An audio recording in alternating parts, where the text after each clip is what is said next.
मुद्दाम मी सविस्तर सांगतोय। एक अजून आरोप लावला, म्हणाले समान मतं मिळाली। आता 7-8 हजार उमेदवार आहेत, त्यातल्या काही उमेदवाराला समान मतं मिळतात। ही पहिल्यांदा मिळाली का? 2014 मध्ये आपण जर बघितलं तर 59 मतं घेणारे कोथरूडमध्ये प्रसाद साळुंके होते, घाटकोपरला दिनेश शेलार होते, मलबार हिलला सलीम पठाण होते। 84 मतं घेणारे 4 उमेदवार होते, 105 मतं घेणारे 8 उमेदवार होते, 120 मतं घेणारे 8 उमेदवार होते, 208 मतं घेणारे 6 उमेदवार होते, 433 मतं घेणारे 6 उमेदवार होते, 462 मतं घेणारे 8 उमेदवार होते, 1219 मतं घेणारे 3 उमेदवार होते। पण तुम्ही सांगितलं नाही सारखे मतं कसे मिळू शकतात?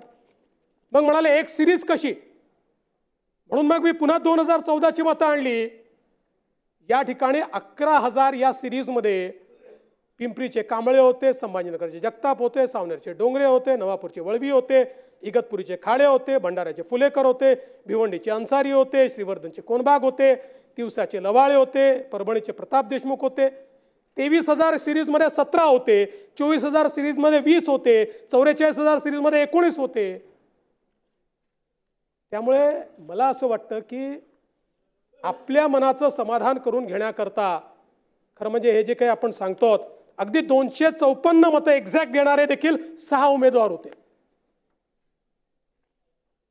खरं तर आपण एक अजून शोध लावला, म्हणाले काही ठिकाणी जे ईव्हीएम मध्ये जिंकलेत ते पोस्टल मध्ये कसे हारले आणि पोस्टल मध्ये जिंकलेत ते ईव्हीएम मध्ये कसे हारले।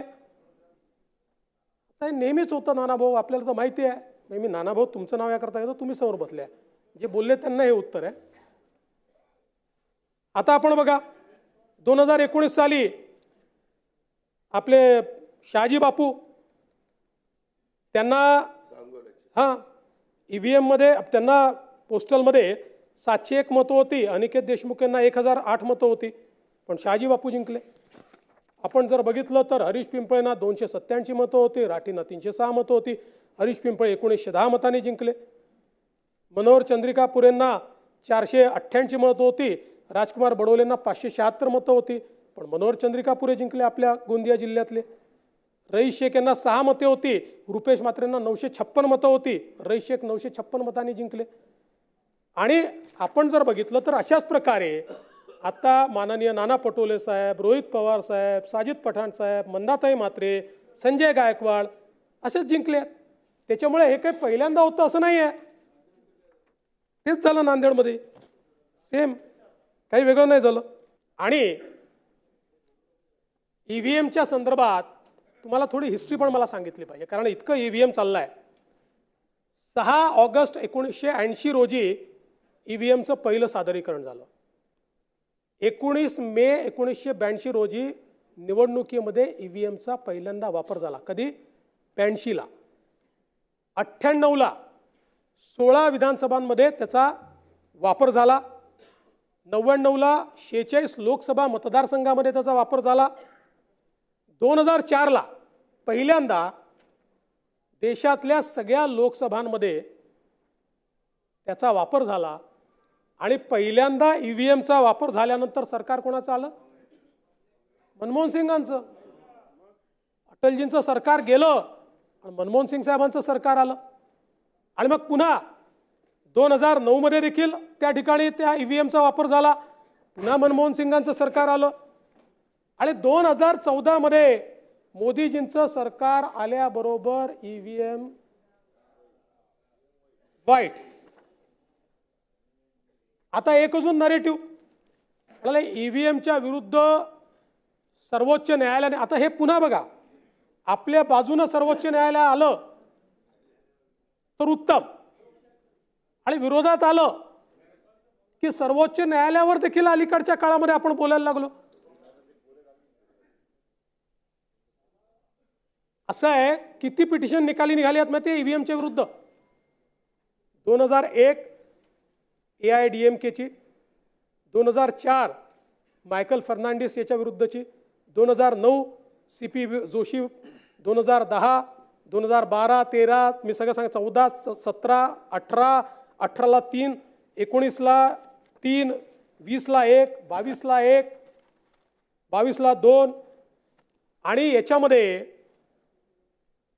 2023ला तुम्ही जी म्हणता ना की जी पिटिशन 2 तासात निघाली ती का निघाली? याकरता निघाली की त्याच्या आधी एक सविस्तर एवढा मोठा सुप्रीम कोर्टाने निकाल दिला होता आणि सुप्रीम कोर्टाने त्या निकालाकडे पॉइंट आउट केले की हा निकाल वाचा, रोज रोज आमच्याकडे येऊ नका. 2023ला ऐन लोकसभा निवडणुकीच्या काळात ही याचिका दाखल झाली होती आणि असोसिएशन फॉर डेमोक्रेटिक रिफॉर्म याच्यामध्ये न्यायमूर्ती संजीव खन्ना जे आता मुख्य आहेत आणि न्यायमूर्ती दीपांकर दत्ता जे आपल्याकडे मुख्य होते यांनी 26 एप्रिल 2024 रोजी निकाल दिला. याच्यामध्ये 62 वकिलांनी आपली बाजू मांडली आणि ही पूर्ण बाजू त्या ठिकाणी त्यांनी ऐकून घेतली आणि त्यानंतर सविस्तर हा जो निर्णय आहे ना हा आपण वाचून बघा. On every technical point supreme कोर्टाने त्याच्यावर विश्लेषण केलेलं आहे. प्रत्येक जे मुद्दे मांडले गेले होते त्या प्रत्येक मुद्द्यावर त्या ठिकाणी विश्लेषण केलेलं आहे आणि सगळं सांगितलं आहे त्यांनी की CCTV फुटेज वगैरे ते जाऊ दे, मी सगळे याच्यात जात नाही. आणि एवढंच नाही, आपण बाहेर बोलतो.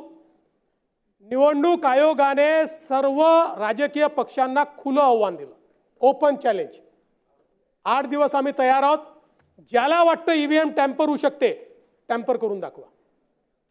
8 दिवस एक राजकीय पक्ष तिथे गेला नाही. एकाजवळ तंत्रज्ञान नव्हतं, एकाजवळ एक व्यक्ती नव्हता की जो त्या ठिकाणी जाऊन बोलू शकेल. कोणीही गेलं नाही. बाहेर बोलतो आपण पण त्या ठिकाणी कोणीही गेलं नाही. त्यामुळे माझी तुम्हाला ही विनंती आहे, खुल्या मनाने जनादेश स्वीकारा.